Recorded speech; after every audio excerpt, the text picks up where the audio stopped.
Mereka nggak paham. Jadi mereka ambil bagian yang sensasional untuk menjebak Tifa di dalam soal yang disebut ada unsur pidananya. Jadi Yang saya sampaikan adalah pengetahuan saya. Yang saya peroleh adalah nih dari penyidik dapat pisang goreng dan saya habiskan 4 gelas kopi tadi, enak ya. Dah itu. tadi ditanyai berapa pertanyaan, Bung? Dikit lah. Berapa tuh? Ya 10, 7 mungkin tuh. Kan yang penting pertanyaan esensial. Dan saya diminta untuk memberi kesaksian terhadap keahlian saya tentang metodologi yang dipakai oleh Dr. Tifa, yang dimulai dari kuriositas beliau sebagai akademisi, lalu fakta dikumpulkan, lalu mulailah untuk menguji kausalitas antara kapasitas seseorang yang mengaku insinyur dan penampilan narasi publiknya, apalagi dalam bentuk kebijakan. Kan itu fungsi dari peneliti itu.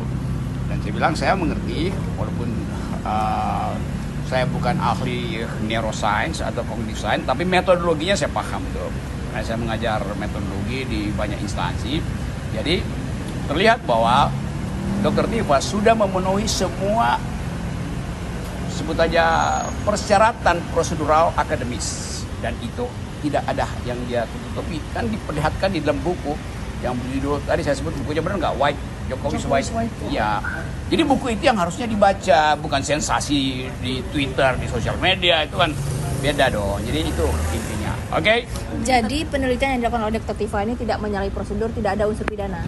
Bukan tidak menyalahi, sesuai prosedur, jangan bilang tidak menyalahi gitu. Oke. Yang ada pidananya di situ orang neliti. Oke. Bahkan kalau kasus ini belum selesai ya teliti aja terus kan. Tapi Nah. penyidik sendiri menyadari nggak sih Bung kalau dia mengetahui batas antara penelitian akademik dan juga tindak pidana? Lo penyidik itu menyidik, yang harus nerangkin saya. Ya saya terangkin batas antara, bukan batas sebetulnya, beda antara sesuatu yang dihasilkan oleh curiosity, academic curiosity, melalui kecurigaan terhadap kasus, maka otak kita bekerja, itu namanya hermeneutic of suspicion. Kita mencurigai secara hermeneutis, bukan mencurigai secara sentimen, gak ada urusan kan soal personal dengan Pak Jokowi. Jadi betul-betul Dr. Tifa melakukan prosedur akademis untuk meneliti sesuatu yang jadi isu publik.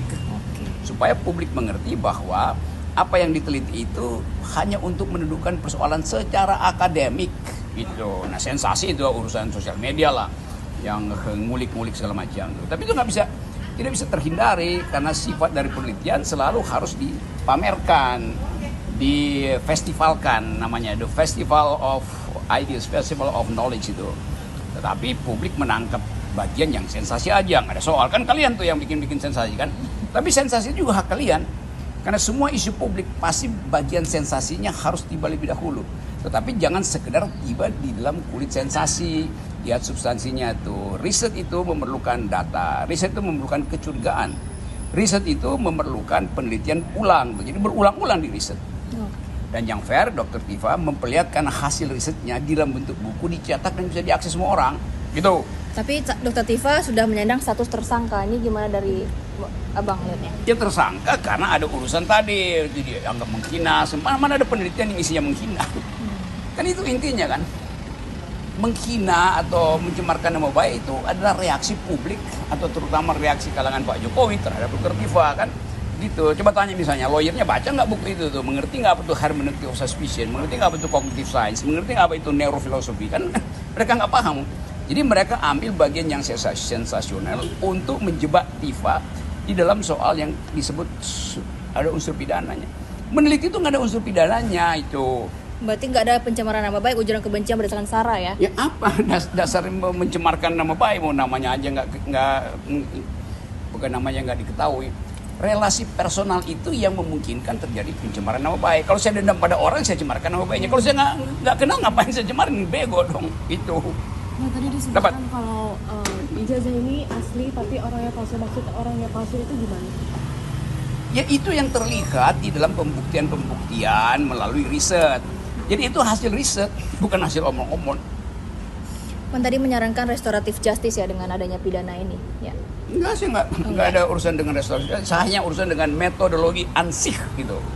Tapi karena sudah menyangkut pidana, penelitian diarahkan ke pidana gitu, ada dari Bang Rocky untuk menyelesaikan dengan cara damai? Enggak, saya hanya berurusan dengan metodologi. Urusan perdamaian itu urusan apa? Itu urusan akhirat. Kedamaian itu kan urusan akhirat gitu. Dah. Cukup sih. Aman kan semua? Aman. Oke. Salam buat para pemret ya. Oke ya. Oke, makasih Bang Rocky. Download Tribun X sekarang. Menghadirkan lokal menjadi Indonesia.